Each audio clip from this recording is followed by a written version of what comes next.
Oseloke Augustine Onwubuya, better known by his stage name Ras Kimono, was born on May 9, 1958 in Ekeleke, Elumelu, Delta State, Nigeria. Kimono, in one of his interviews, said he knew he was going to be a musician right from his early days, and with the support of his parents, picked it up along the way. His music was influenced by events that happened around him and what the people were going through. On different occasions, he called himself the people's advocate because he exposed their tribulations, humiliation, and suffering through his music. He began his musical journey as a student at Benoba Secondary School, Agbo, where he developed his passion for music. This passion grew as he became a key member of Jastix Reggae, a band that featured notable Nigerian music icons like Majek Fashek, Amos McRoy Jag, and Black Rice Asagi.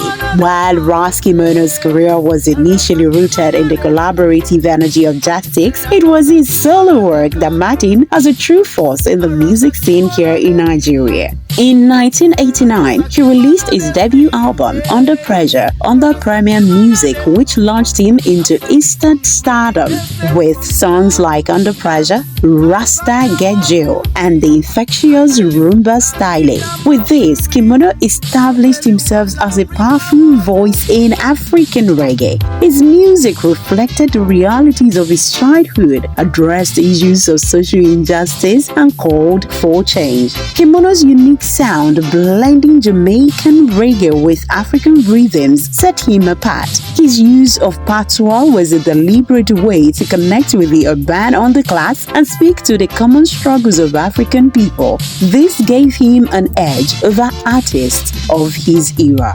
His lyrics, often political and polemical, resonated with those who felt the weight of oppression and longed for freedom. His 1989 hit Rum-Bar Stylee became an anthem for this movement, helping him sell over 100,000 copies of the album. His music was loved for its rhythm and energy, attracting fans across Africa, Europe, and the United States of America. His work with the Massive Dread Reggae Band saw him tour extensively, spreading messages of hope and resistance to audience far and wide. In 2004, Ras Kimono left Nigeria with his family to settle in the United States of America and left the music scene for 6 good years. He got back to the music scene in Nigeria in 2010, and he was still a beloved of many. In 2010, he performed to a loyal fan base that spanned generations, with his songs still being played on different radio stations across West Africa. In 2012, he released an album titled Matter of Time, in which he did a tribute track to Lucky Dube and continued with his fight against injustice as the people's advocate. He died at the age of 60 on the 10th of June 2018 in Lagos, Nigeria. Kimono was a true advocate, and his echoes will continue to reverberate through time.